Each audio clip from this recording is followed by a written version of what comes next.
let's not forget that it was a very important factor in the last election. In fact, I would argue, basically, if you look at this election, the first time Prime Minister Modi was elected and the BJP got a majority, it was essentially an election about change, which is fairly familiar in India. You know, there has always been a tendency to want rotation of government, very healthy in my view in a democracy.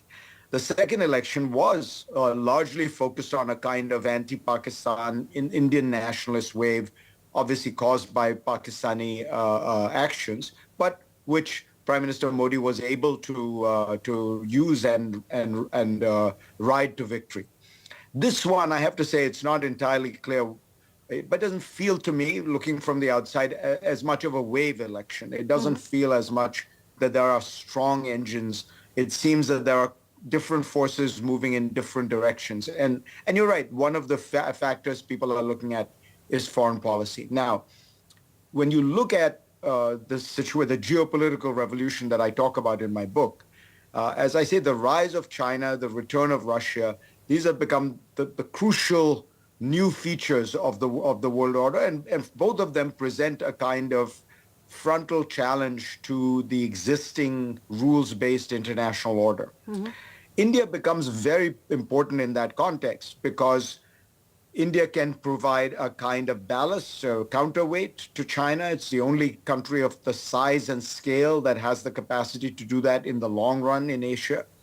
It also has the capacity to provide a kind of counterweight in terms of upholding a rules-based international order, which India has always historically been in favor of. You know, emphasis on state sovereignty, emphasis on adjudicating things through bodies like the UN. So there is a very positive and constructive role India can play in this new world. There is a market, if you will, for India out there. There's tremendous goodwill in the United States and in Europe for India. The challenge for India is twofold. One, it has to grow economically. You know, India is still more a story of potential than of realized potential. China is still 5 times larger than India in economic terms. In terms of per capita GDP, of course, India is still a poor country. It's $2,700 per capita, which makes it the poorest country in the G20. So to wield its weight, it will have to continue to move economically and, frankly, a bit faster. I mean, a poor country like India needs to move at 9%.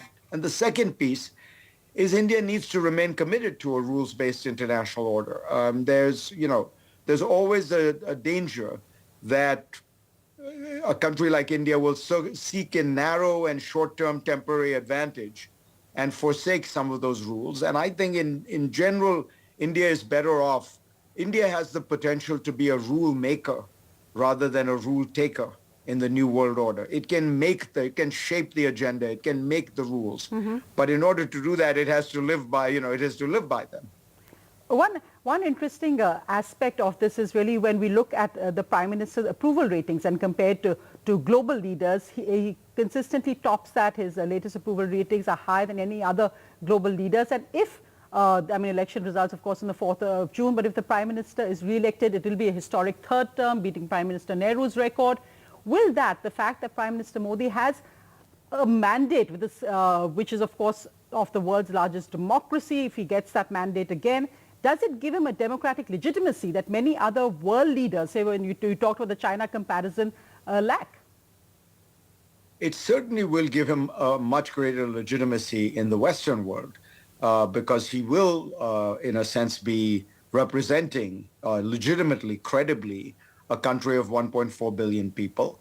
And that does provide a certain kind of both moral and political ammunition for Prime Minister Modi. Will it matter to Xi Jinping and to Putin and to people like that? Not really. I mean, their view is you deal with the government that is in place. How it got there is nobody outside's concern. And, the world does continue to live by those rules, but I don't think that they would particularly care one way or the other. It certainly does give Prime Minister Modi greater political stability and capital. But the real question is, what will Prime Minister Modi do with this third term. Let's assume he gets it.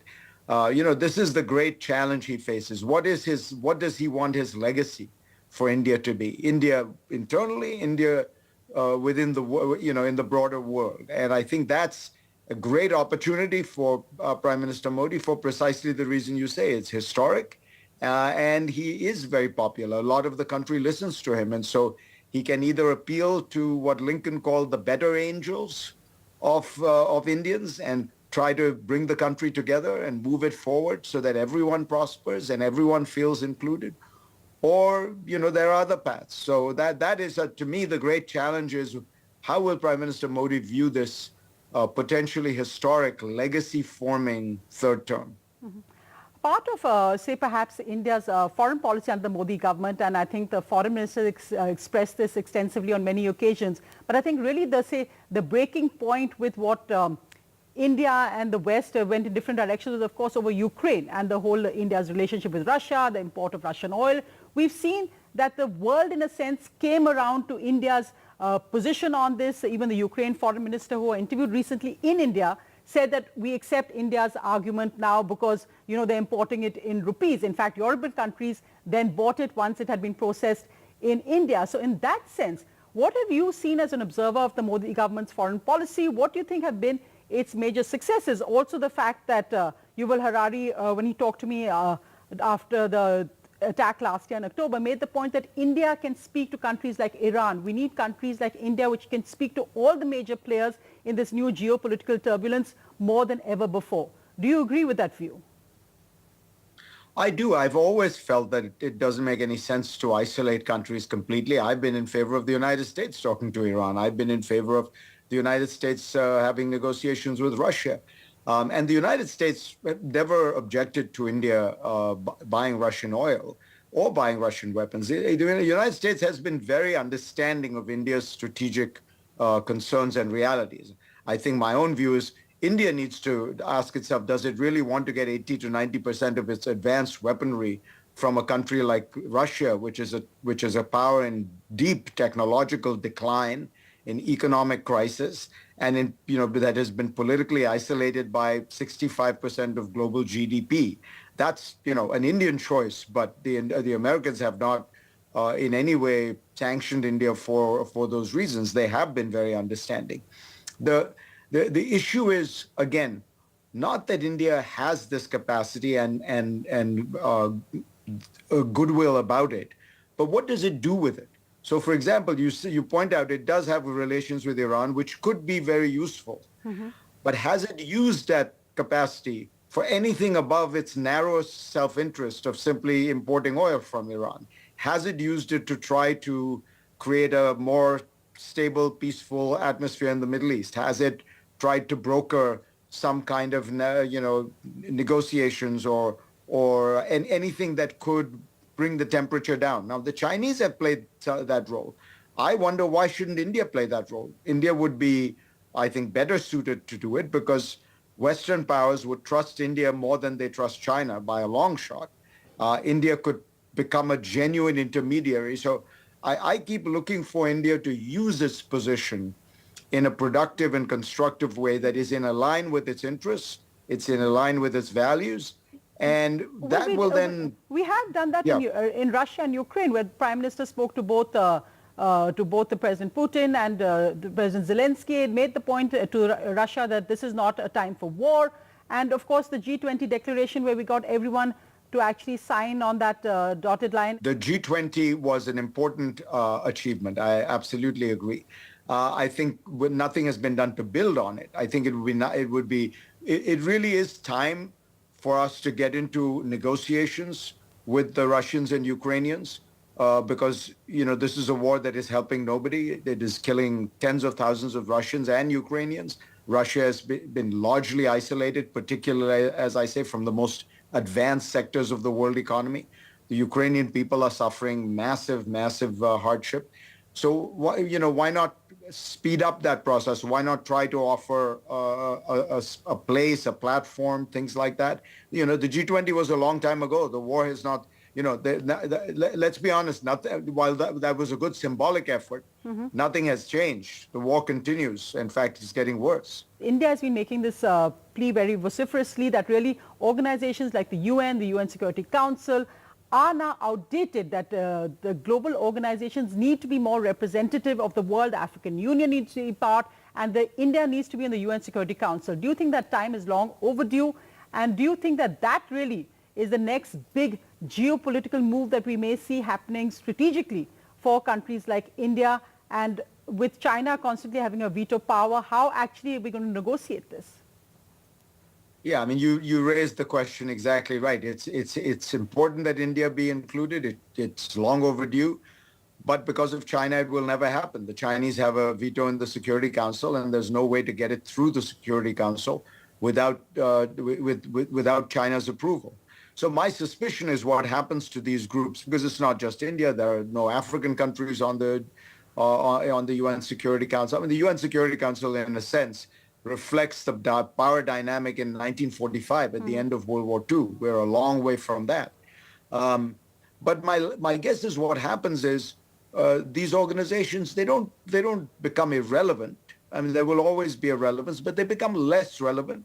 And what you will have is the G20 will gain relevance, will become more important. That's why I do applaud Prime Minister Modi taking the G20 as seriously as he did, because I suspect that becomes the new forum in which policies are coordinated, and now they won't have the same legitimacy that the UN does, because the UN has a history, and it does, at the General Assembly level, it does include all nations. And there is a kind of, in its own way, a democratic legitimacy about that in the General Assembly, there's one nation, one vote. But I suspect that there will be many different forums in the world going forward, and India will have to play in all of them, but it will have to choose the ones where its influence and its weight can be appropriately used. And I suspect the G20 becomes a very critical forum for India, where the UN Security Council will not be. And of course, Prime Minister Modi has said he will attend, and of course this is, I suppose, part of the confidence he's portraying, that he will attend the G7 at the end of June as well. But just to ask on that particular point, we had a prominent Indian-American business delegation recently, and they, in an interview, they told me that, we always looked at India as a political risk country and the US as a politically stable country. And they said the tables are now exactly turned. It's a completely reverse situation where we see India as politically stable and it's the US which is political risk. What's your take on that? Well, the market doesn't agree with them. If you look at the stock market global capitalization, the US is at an all-time high. The United States represents over 70% of the total stock market capitalization of the world. And 7 companies in the US, the 7 big technology companies, have a market capitalization that is larger than the total country market capitalization of Germany, France, Britain, and Canada put together. Apple alone has a market capitalization larger than that of all of Germany. So when you look at it in those terms, the market certainly thinks that the US is by far the most important economy in the world, the only one in which there is genuine innovation, technological breakthroughs taking place. So I mean, yes, the United States, look, fears about the US can be overdone. The US is going through a very complicated, polarized, angry political debate. Sometimes all of this goes to court. But notice, it is all resolved in court. Donald Trump appealed, against the last election, I think in 55 different courts. He got 55 rulings against him, including from a majority of judges who were Republican appointed, including a large number who were Trump appointed. And he abided by that decision. Does that speak to political instability, or does it speak to political stability? That you have a country where people can go at each other, they can try their best to win. They take everything to court, which is their legal right. But when the court rules, and it is genuinely independent, they abide by the rulings. To my mind, that's a sign of political stability. I want to take that point because, of course, technology is also one of the four present revolutions you mentioned in your book. Now, India has taken a very different route from the US, where exactly as you said, that the top technology companies actually rival the GDP of many major economies in the world. For in India, the digital highways, the digital revolution is seen as public infrastructure. It's cheap data available to all, and that's really our digital public infrastructure is now a model we're using geopolitically, in a sense, to actually export to the world as a model that is effective, which is for the people and not just owned by a few technology companies which make huge profits. Do you think India's DPI is actually the way that India has gone with technology is the way ahead for many countries as well? Well, I talk about this a lot in the book. I have a whole chapter on the technological revolution. And it's not just one revolution, by the way. There are now two revolutions taking place. One is in information technology, one is in biotechnology. And India is involved in a way in both of them. I think India has taken a very wise path with Aadhaar and the entire digital stack that India has, the platform. It's enormously useful to have it be a publicly owned one. Whether it's the better path than America, I think is irrelevant in a way, because the US invented the digital world and the internet and things like that. And so perhaps it had to, in order to exploit it, it had to move in the direction it did. And it's more in the character of the American system that these things be privately owned. I mean, oil companies so the in America. corporatization of technology, perhaps, versus the public aspect of it. It's always been true. I mean, energy in America is run by the private sector, right? Now you can look at it and say it's bad that it's done by the private sector, or on the other hand, as a result of that, because of technological innovations, America is now the world's leading producer of energy. America produces more oil than Saudi Arabia. It produces more natural gas than Qatar. So that happens because of private sector energy and investment. So there's an upside and a downside. But my point is that India, as a poor country and as a late arriver in technology, chose the best path it could have taken. The key now is for that infrastructure to be used not just to provide subsidies to ordinary Indians and farmers and things like that, which is all good. It's wonderful stuff, and I'm so glad it's being done so much more efficiently than it has ever been done before, with much less of the people taking their puglis along the way. But it should also be used to create great Indian technology companies. That is one of the it was something I spend a little bit of time on my own trying to encourage, a US-India tech corridor, so that India can move up the technological value chain using Aadhaar, using these platforms. So far, what you have seen is less of that than I think would be ideal. And one of the things I'm trying to do is spur more creative thinking about how India moves up the value chain. Interestingly, also in the book, you've talked about the backlash, because of course the book is about progress and backlash from the 1600s to the present in the age of revolutions. How to beat the backlash that threatens the liberal revolution? You've called it the crisis of global liberalism. Now, in India, of course, is also often a battle about the so-called left liberals versus a more right-wing worldview and right-wing supporters. Why do you think there is such a backlash globally against liberalism? Because there's been so much forward movement and so much change that it leaves people very disoriented. And in that process, there has developed a kind of urban elite that has gained enormous power all over the world. So you think about India over the last 20 or 30 years, you have, without any question, a kind of much greater emphasis on knowledge economy, knowledge workers. If you think about the technocrats who run various parts of India economically, even socially. So, there is a reality to the fact that power has been concentrated in the metro centers, in the big cities, and that the people outside, the people maybe who don't go to college and who are not as educated and don't speak English in India, or even aspire to speak English, they feel left out. And everywhere you see, there is a certain kind of backlash and the person who can capture that backlash often has a lot of energy on his side. If you look at all the elections in Latin America, whether it's, sometimes it's from the left and sometimes it's from the right, but they're always attacking the establishment. Prime Minister Modi is almost unique in the world in that he has been able to both be an insider and an outsider. He can appeal to the Aam Aadmi, and at the same time, of course, he is prime minister. Trump has a little bit of that same technique, where he's able to appeal to both, though of course he's much less popular because in America there's a much larger urban population, a much larger group of people who feel like Trump is not their guy. But Prime Minister Modi has been able to both appeal to the common man and at the same time be part of the technocratic, technological-based wave of modernization that is happening in India, which is why I think he's been so politically successful. Mm-hmm. You've described this thing, you've written in columns about the genius of Prime Minister Modi. What exactly did you mean by that? Well, it's precisely this. Modi has, he's politically very savvy.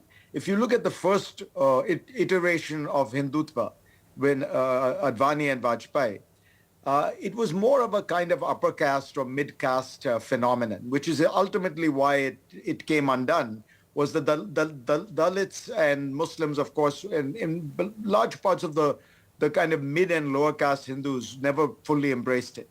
Prime Minister Modi understood that and made both strategic alliances with Dalit parties, but also an appeal to people. He can see, for example, that there's weakness of this Hindutva in the South. So he makes a particular effort strategically to reach out in the South. Mm-hmm. So he's very aware of how do you put together a large governing coalition. And that, I think he is extraordinarily skilled politically. So 2024 is a key year for elections globally. I think almost half the world's population is voting this year. Now, I don't know if you're a betting man, but we are a week away from results in India's general elections. Who do you see as winning? Prime Minister Modi or the opposition, which could be Rahul Gandhi, which could be Arvind Kejriwal, or whoever the leader of the India alliance is? They say they sort that out. But who do you see as winning India's general election? Oh, it would be foolish of me, is thousands of miles away to make a prediction. I will tell you that I found that I've traveled a lot in the world during elections, and not being there, it's very hard to tell because there's always something that you get from the ground, mm-hmm. From an actual experience of being there. From the outside, as I said, the most noticeable thing is that there were real waves in the last two elections. Wave of change in the first one, wave of anti-Pakistani, pro kind of Indian nationalism in the second one.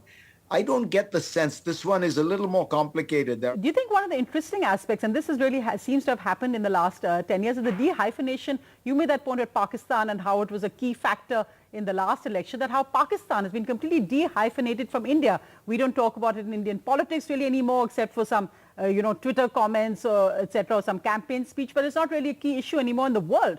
Doesn't really link. Pakistan has been completely de-hyphenated from India. Do you see that as a success of India's foreign policy, or just a fallout of Pakistan's collapse in a sense? Yeah, I think it's more a fallout of Pakistan's collapse. Look, the reason that was happening even earlier was because of Islamic terrorism, because of, the Al-Qaeda and ISIS and the degree to which, don't forget, Pakistan was the home of Al-Qaeda. This is something we now know definitively, and that when President Hamid Karzai of Afghanistan used to say, I can tell you for sure that bin Laden and all those people and Mullah Omar are in Pakistan. We now know that in fact that was all true. Mm-hmm. So Pakistan was a hotbed of something that was roiling the whole world. Mm-hmm. So that has gone away to a large extent. That threat has diminished. And India has risen to a point where Pakistan, the difference between India and Pakistan has grown. So it certainly is part of that. But I think mostly we have to thank Pakistani mismanagement for this. And you're not betting on India's result, but what do you see on the Trump-Biden face-off? Who do you see as the winner of that November election? Again, it's too, honestly, at this point, it's a little early to say, but only because, look, there are two things you can say for sure. Biden will win the national vote by millions of votes. He won it last time by, I think, 8 million votes. He'll win it probably by even more this time. But the way the American system is set up, and it's unique in the democratic world, that doesn't matter. What matters is these electoral college votes, which are based on a few states. And there, in those states, it's essentially a statistical tie. So, you're talking about in a country of 340 million people, probably 200,000 to 300,000 votes will make a difference one way or the other. So how to, figure that out? If you were to vote today, it looks very good for Trump. If the vote were held today, it looks good for Trump. But given how narrow the margins are, a lot can happen between now and November. Right. Fareed Zakaria, thank you so much for being on the NDTV Dialogues. It's been great talking to you. Thank you. My pleasure, Sonia. Thanks for having me.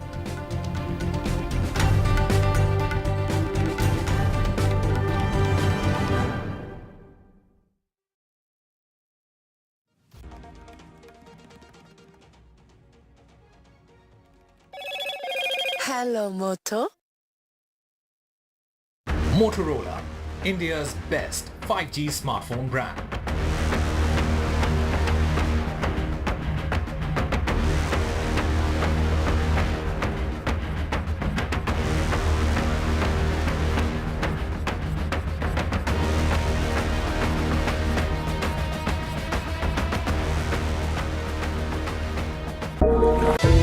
The 18th Lok Sabha elections. As always, NDTV has its ear to the ground. With the biggest pie of 80 seats, all eyes will be on Uttar Pradesh. Will the Troika ensure the Modi umbrella unites all? It is the first election in Naya Kashmir since the scrapping of Article 370. Will the same number of lotuses bloom in the desert, or can Gehlot lend a helping hand to India? With BJP having Max here with the only pillar standing of Chhindwara fall. Can Didi once again withstand the saffron tide? Will BJP stay strong in its northeast bastion? Jhadu ka jadoo or Modi magic? Can Congress gain lost ground in Punjab? Will Revanth Reddy be able to increase the Congress strength in Telangana this time? And in Andhra Pradesh, will the Juggernaut be able to stop Chandrababu Naidu and Pawan Kalyan? Can BJP win back its only stronghold in the south? Or will it be a Congress consolidation? Can BJP make a dent in the Dravidian den?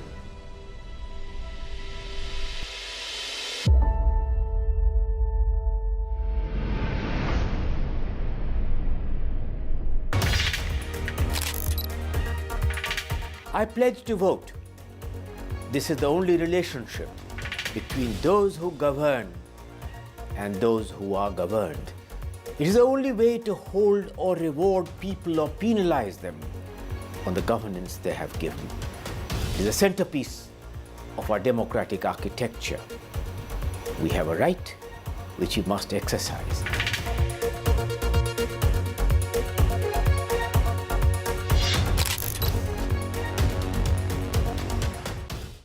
मैं सरकार दोबारा बनाने के लिए सरकार नहीं चलाता, मैं देश बनाने के लिए सरकार चलाता।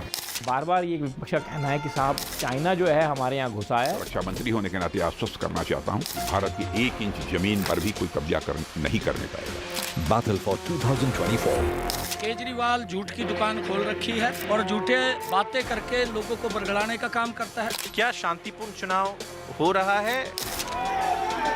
शुभेंदु अधिकारी कहते हैं तृणमूल जो हिंसक घटना हो रहा है उसके लिए जिम्मेदार है। इन द लास्ट लैप काफी बड़ी रैली हुई, सारे ऑपोजिशन लीडर्स उस पर आए थे, तो आपको क्या कहना है, किस तरीके से परफॉर्मेंस रहेगी इंडिया ब्लॉक की? NDTV has kept you ahead with extensive ground coverage. Shravani Ghosh जो तृणमूल कांग्रेस के जादवपुर कंस्टिट्यूएंसी से उम्मीदवार है। Not just studio noise, but ear to the ground. सबसे बड़ी पार्टी के रूप में कांग्रेस पार्टी पंजाब में आएगी। Elections is equal to NDTV.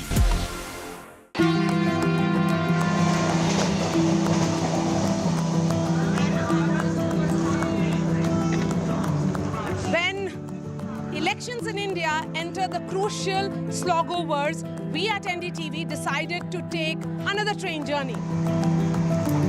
400 पार हो जाएगा तो फिर हमको लग रहा है भाजपा ही बंगाल को।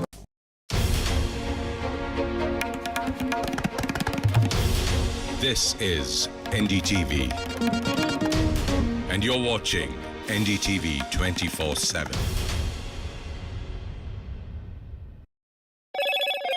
Hello, Moto.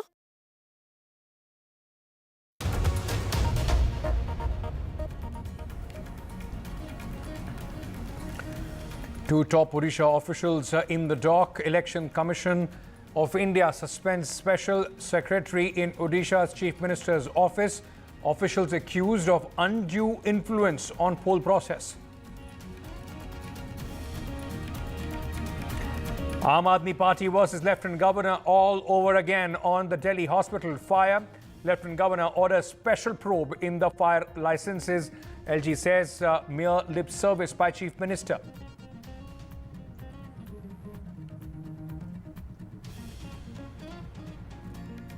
Congress blames the Maharashtra government for a larger cover-up in the Pune accident case in which two techies were killed by a minor in a speeding Porsche car.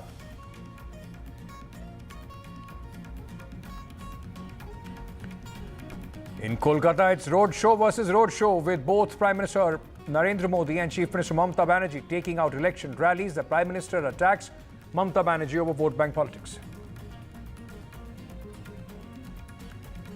Different parts of the country in the grip of extreme weather. Heat waves in North India. Cities see sizzle at over 47 degrees Celsius and spike in deaths, while cyclone Remal causes devastation in Northeast. 27 dead in Mizoram.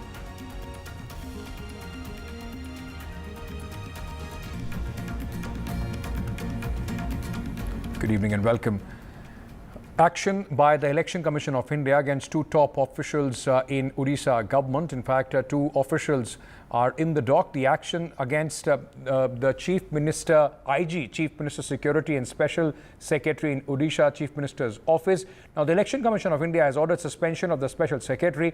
The Election Commission of India's order says that they exerted undue influence on electoral process. 6 seats of Odisha, remember, are left to vote on June 1st, the last phase of the contest for 2024. It has been a bitter war of words between the BJP and the BJD in Odisha.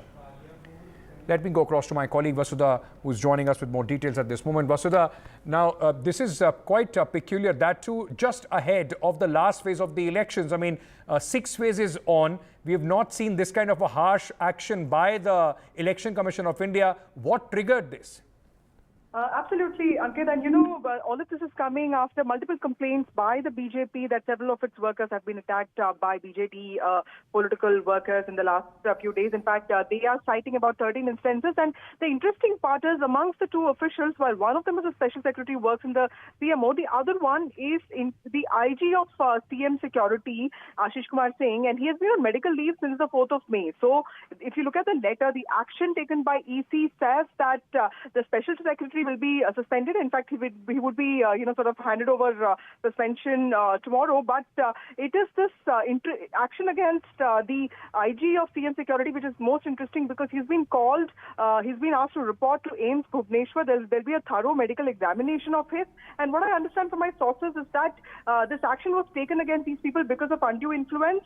And this IPS officer particularly, in some ways, the BJP had alleged that there was politicization of administration that was happening, and there was complete political grab by administration. But remember, it is BJD versus BJP there. Tomorrow, the BJD will, of course, respond to this, saying that this is, questioning the, behavior of EC in this. But as of now, what we know is two senior officials of the Odisha CMO have found themselves in the dock. And remember, there's a bitter contest there. Odisha is voting for both assembly and parliamentary elections together. Last time, the BJP won 8 seats. It's hoping to get at least 16 seats this time. And it's going to be the BJD is hoping for a 6th term for Naveen Patnaik, hoping that he becomes the record-breaking chief minister. These are friends turned foes. So there is a lot of complex dynamics out there. That's and true. The EC sort of playing an important role in making this contest all the more interesting in Odisha. That's right. As Vasudha said it, the BJP and the BJD almost came together ahead of the elections and now are seeing a bitter war of words in the battle for Odisha. Thank you so much, Vasudha, for joining us with all those details. Moving on now, after Delhi Lieutenant Governor ordered ACB probe into the licenses of private nursing homes, politics has erupted between the Aam Aadmi Party and the LG office. LG has blamed Delhi Chief Minister and Minister for doing mere lip service. Meanwhile, Delhi Minister Saurabh Bhardwaj has written to the Home Secretary and claim that it has been 4 days since the accident and the Health Secretary is missing. Even after repeated phone calls, messages and emails, there is no response from the Health Secretary. Saurabh Bhardwaj has also alleged that the officers who do not follow orders stop free treatment, stop free medicines, stop work for the public. The LG protects such officers. Let me bring in my colleague Ishika, who's joining us with more details at this moment. Ishika, we were talking about this earlier, and it was very clear that the LG has fired a salvo and the Aam Aadmi Party will respond, and they have. Well, yes, Ankit, as you rightly mentioned, we did see that how, in fact, Lieutenant Governor, in his note to the Chief Secretary, had, in fact, raised questions on the role of the minister and the Chief Minister over this entire incident. And now, in fact, we are seeing that Health Minister Saurabh Bhardwaj, in fact, has now written to the Home Secretary and blamed it all on the in fact, Health Secretary. He has said in his letter to the Home Secretary that it has been 4 days since the tragedy and the Health Secretary is missing. Remember, on the first day as well, when he had taken cognizance of the matter, even on that day, he had said that the Health Secretary was not picking up his phone.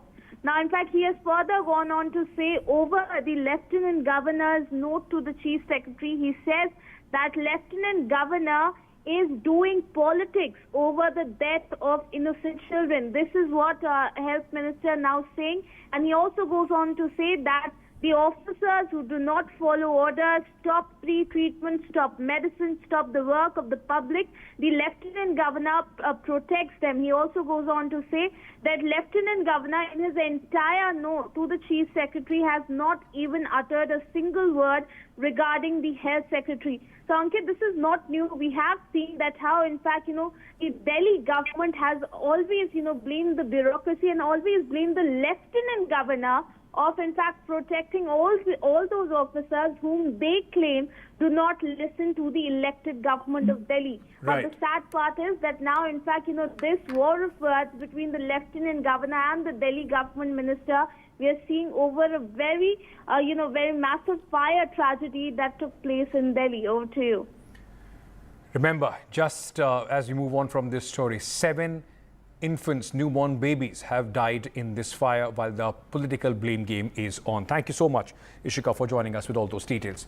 Now, moving on to Karnataka now, where the SIT, the Special Investigation Team, has moved the Karnataka High Court on May 28, challenging the bail secured by H.D. Revanna in the kidnapping case.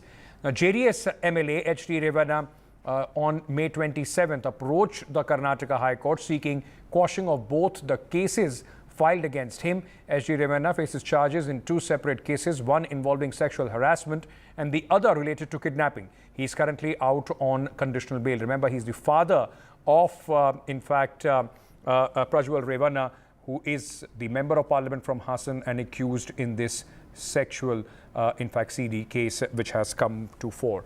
Let me go across to my colleague Pratibha, who's joining us with more details at this moment. Pratibha, this is both, in fact, the government and H.D. Revanna approaching the court. And this is happening at a time when Prajwal Revanna is set to appear, at least that is what he has said himself, before the SIT in just about a couple of days. That's right. In fact, but this plan of the SIT was on for quite some time, because ever since May 20th, when H.D. Revanna secured bail in the sexual harassment case as well, along with the kidnap case, where he had earlier secured the bail from. Right from that date, the SIT had been looking at challenging this bail by approaching the Karnataka High Court, and it is but natural for the SIT to follow protocol and do the same. But of course, the timing of it seems pretty eerie for the Revanna family, because they have not just one but 2 to handle with respect to one, the H.D. Revanna case at the Karnataka High Court, and the other would be Prajwal Revanna's return to India as well. So the SIT will have its hands full this week with respect to fighting the case at the court, as well as interrogating Prajwal Revanna if Prajwal Revanna really sticks to his promise of coming back to India. Because in the case of Prajwal Revanna trying to touch base with the SIT in the form of a social media post where he had sought time to appear before the SIT officials. Whether or not the SIT officials agreed with this, Prajwal Revanna did not really comply with the promise that he had made on the social media post. So there are apprehensions with respect to whether he would really return or not. The SIT trying to have the central investigating agencies help as well in terms of keeping an eye on Prajwal Revanna, trying to look at the whereabouts of his stay, as well as trying to interrogate the place of origin of the video statement that also came in just yesterday. So a lot of action with respect to the investigation around the Prajwal Revanna case there. The father as well as the son having to deal with a lot at this point of time. Thank you for joining us with all those details. Pratibha reporting from Bengaluru. The fourth accused, Dhaval Thakkar, who was in fact is the main accused, among the main accused in the Rajkot fire, was presented before the Rajkot court and the court has remanded him to 13-day police custody. He was arrested last night by the Rajkot crime branch from Rajasthan. Remember, he was one of the main accused who was still absconding after this gaming zone was engulfed in a fire which resulted in the death of 30 innocent people. Paras, my colleague, joins us with more details. Paras, what is, of course, success for the police at this moment as far as this man is concerned? What were the arguments that were made for his custody? So there were several arguments which was very important for this case. Yesterday also, when the three accused was produced in the court, the PP was just focused. One major thing was that the situation which has happened, there were several lapses which was done by the owners of the TRP gaming zone. There was no NOC clearance certificate, no fire certificate was there. There was no plan, which was the layout plan that is much needed and very important, essential things to build some structure. With that, there was no build usage certificate. This type of argument was also done by the PP today in front of respected court. So there were several things which has come up in this entire situation. There are 4 arrests in this entire case. One owner who was having 60% stake in this entire TRP zone has declared dead in the incidents which happened where 28 lost their lives. So only one accused remaining in this entire matter now who is still running away from crime branch, but possibly right now the 4 accused has been arrested by Rajkot crime branch, and today the 4th accused, Dhaval Thakkar, was produced in the respected court and he has been remanded 13 days of police custody. Thank you so much for joining us with all those details, Paras, reporting there. Now, in the suspected murder case of Bangladesh MP, some shredded flesh and body parts have been recovered from a septic tank of a residence in Newtown, Kolkata. The chopped body parts were recovered from a septic tank in the same apartment where the MP was allegedly murdered. Police sources say that a forensic investigation will establish whether the body parts which have been recovered are of the Member of Parliament from Bangladesh.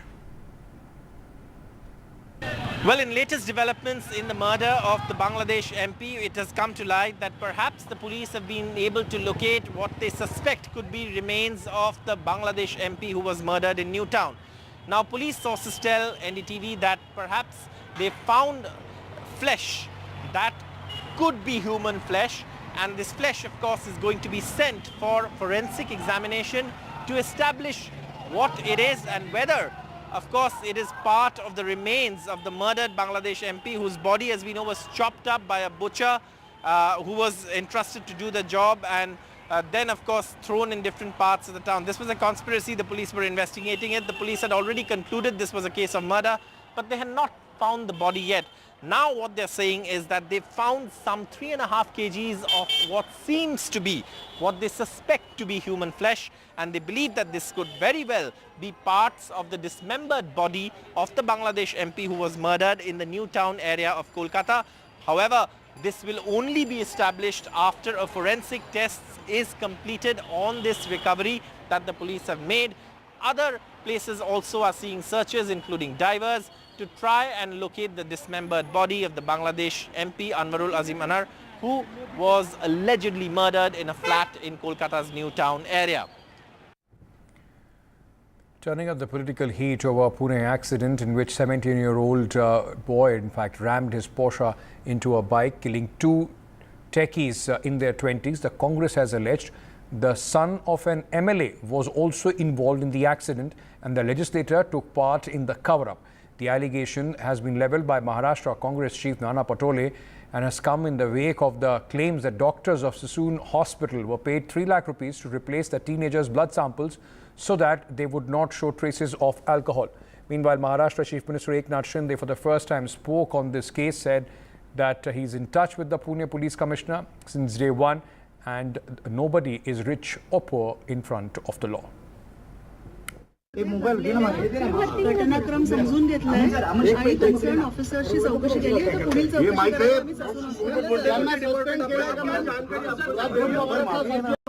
पे आरोप लगे doctor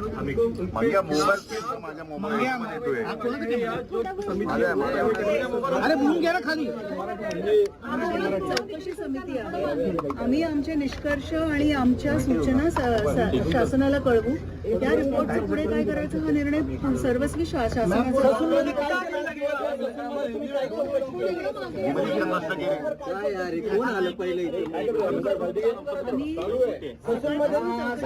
आणि गव्हर्नमेंटच्या नियमाप्रमाणेच केलेली आहे. त्याच्यावर काय action होणार हे आम्हाला शासनाने सांगितलं की लवकरात लवकर रिपोर्ट सबमिट करावा. इस केस में मैं पहले दिन से पुलिस कमिश्नर पुणे इनके संपर्क में था. मैंने पहले दिन से कहा है आरोपी जो भी कितना ही बड़ा हो उसको कोई भेदभाव नहीं होना चाहिए. गरीब हो या अमीर हो, कानून के दायरे में सब एक समान होते हैं और किसी को भी बख्शा नहीं जाएगा. कठोर कार्रवाई, कड़ी कार्रवाई करने की सूचना मैंने दी है.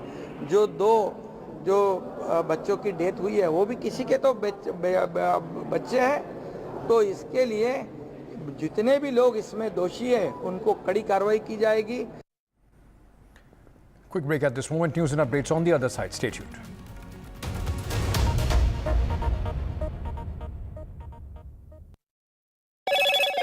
Hello, Moto. Motorola, India's best 5G smartphone brand.